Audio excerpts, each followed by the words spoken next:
Primer módulo, Economía de Empresas.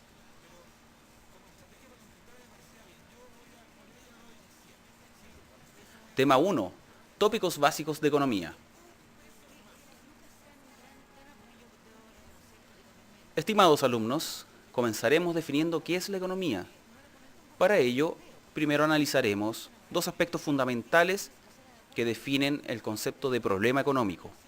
Comenzaremos con las necesidades de las personas y seguiremos con la escasez de los recursos. Las necesidades. Una necesidad puede definirse como la sensación de carencia unida al deseo de satisfacerla. Esta definición está bastante aceptada a nivel global.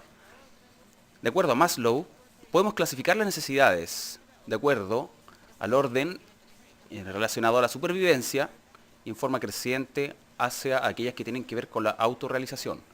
Por ello comenzamos con aquellas necesidades que son fisiológicas, muy básicas de supervivencia, luego de seguridad, pertenencia, autoestima y autorrealización. Los economistas suponen en sus modelos explicativos que las necesidades son ilimitadas o son infinitas.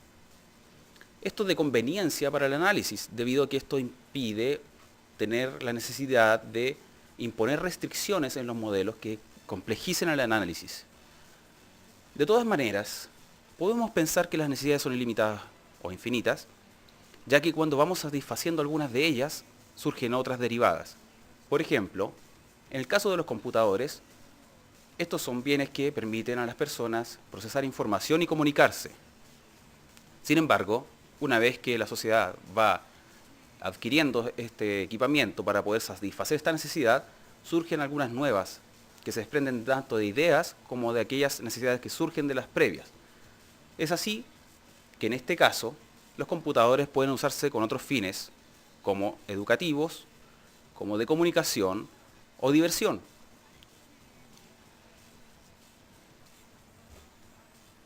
Por otro lado, hay otra dimensión, que es la calidad. Cuando se satisfacen las necesidades con algún nivel estándar de calidad, pueden aparecer nuevos estándares. Por ejemplo, en el caso de la salud pública. Es conocido el problema de la salud pública en términos de atención primaria.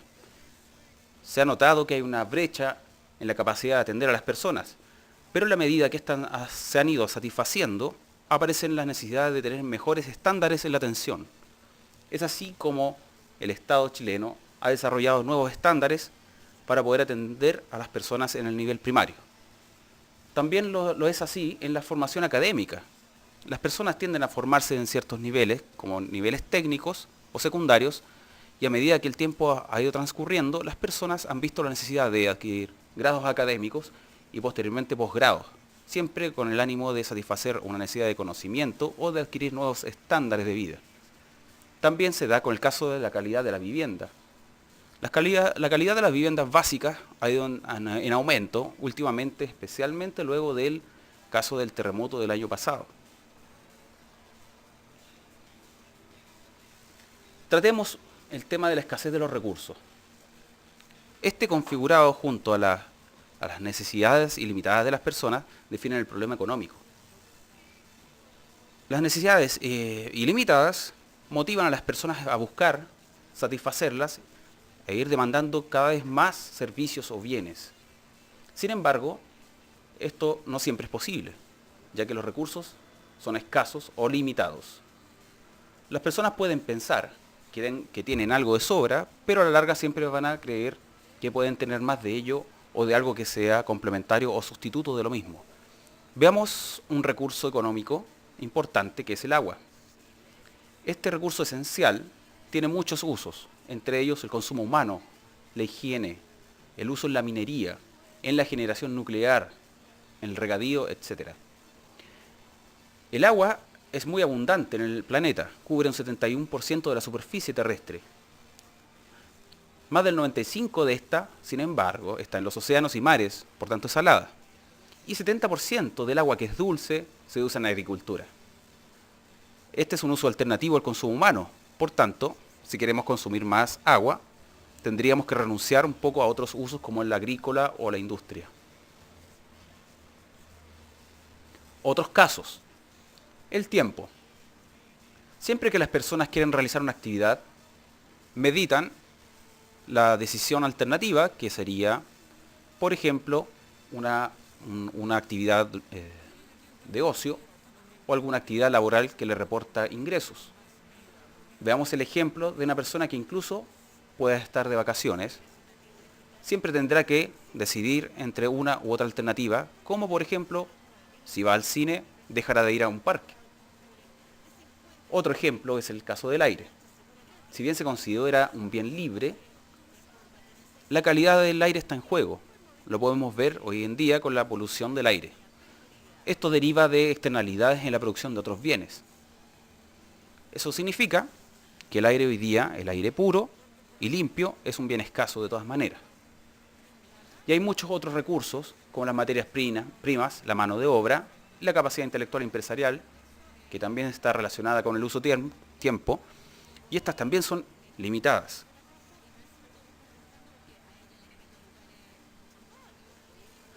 Por tanto, cada vez que nosotros usamos un recurso económico, estamos renunciando a que este recurso tenga un uso alternativo. El valor de ese uso alternativo es denominado costo de oportunidad.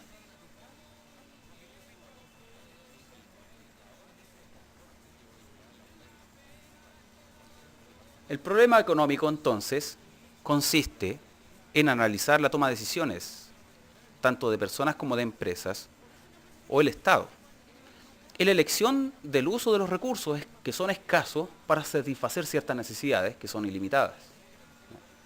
Entonces, por conveniencia, la economía supone que las personas son racionales o que las empresas buscan maximizar sus beneficios económicos o que el Estado busca maximizar el beneficio social.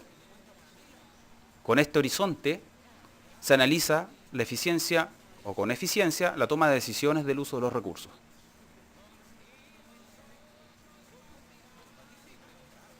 Si quisiéramos ver gráficamente este problema, recurriremos a la frontera de posibilidades de producción. Veámosla a continuación. Este es un caso simplificado de una economía que solamente produce un tipo de vestimenta y un tipo de alimentos. La curva cóncava que podemos observar es la forma habitual de la frontera de posibilidades de producción, mientras que cada punto sobre ella significa una combinación entre vestimenta y alimentos que puede lograrse en la economía con el uso eficiente de los recursos. Por tanto, el punto A es una combinación de vestimenta y alimentos, pero esta combinación contiene una cantidad mayor de vestimenta que el caso del punto B y tiene una cantidad menor de alimentos que en el punto B. Asimismo, podemos ver que esta curva tiene una forma cóncava. Es posible dimensionar teóricamente otras formas como una línea recta o una línea convexa. Sin embargo, veremos que debido a que los costos de oportunidad son crecientes, esta curva tiene una forma cóncava.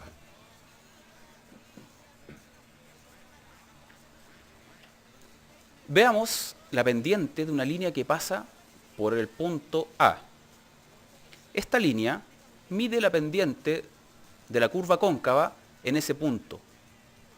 Lo que uno puede obtener como concepto a partir de ella es una tasa de intercambio entre vestimenta y alimentos. Esta tasa de intercambio se verifica en el punto y en su vecindad. Uno puede interpretarlo como la razón a la cual podría la economía, usando sus recursos, reducir su producción en vestimenta y aumentar su producción en alimentos. Si uno observa esa misma tasa en el punto B, se dará cuenta que ha cambiado. De hecho, es necesario renunciar a mayor cantidad de vestimenta por cada unidad adicional de alimentos. Eso significa que para seguir produciendo más y más alimentos, la cantidad de vestimenta que debe ser sacrificada es cada vez mayor. A eso nos referimos con que el costo de oportunidad es creciente.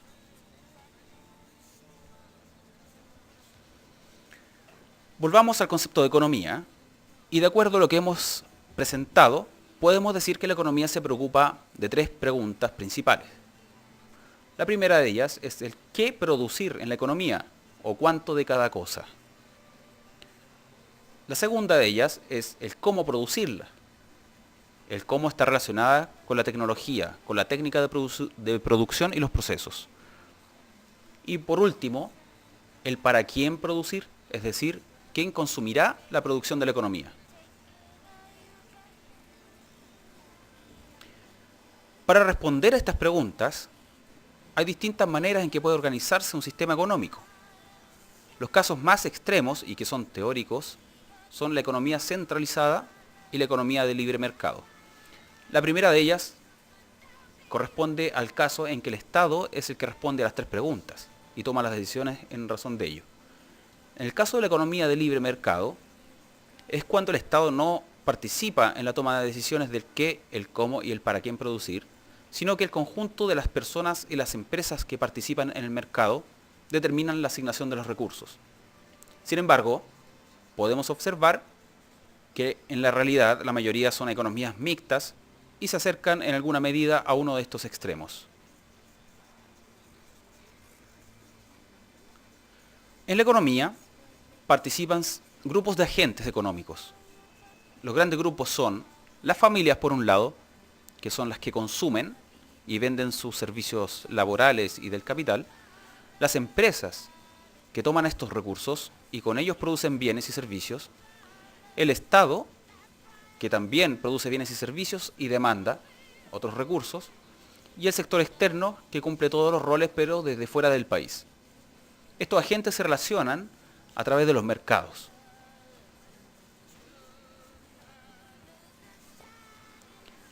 A continuación se presenta un diagrama simplificado de cómo funciona la economía, al que denominamos flujo circular de la renta. En este primer diagrama asumimos que es una economía cerrada que no presenta al sector externo, y podemos ver que en ella participan empresas y familias. ¿De qué manera se relacionan estas empresas y familias? Lo hacen a través de dos mercados. Por un lado está el mercado de bienes y servicios. En él transan las empresas los bienes y servicios que producen y reciben ingresos a contar de los gastos que realizan las familias. Y por otro lado tenemos el mercado de factores productivos, que corresponde al intercambio de los recursos económicos para producir. Estos provienen de las familias. Estos recursos corresponden al capital, el trabajo y la tierra. A cambio, las familias reciben un ingreso o renta que también luego usan nuevamente para gasto en bienes y servicios de consumo.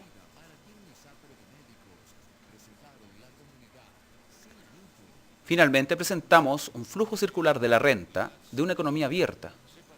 Aquí vemos que se complejiza un poco, ya que estas relaciones se dan también con el sector externo. Vemos que las empresas y las familias se interrelacionan nuevamente a través del mercado de bienes y servicios, pero también a través de este mercado participa el Estado, que compra bienes y servicios y también produce. Por otro lado está el sector externo, que también demanda bienes y servicios, así como también los ofrece. Por otro lado está el mercado de factores productivos, que también permite la relación entre empresas y familias, tanto nacionales como del sector exterior. Con esto damos fin al primer tema, tópicos básicos de economía.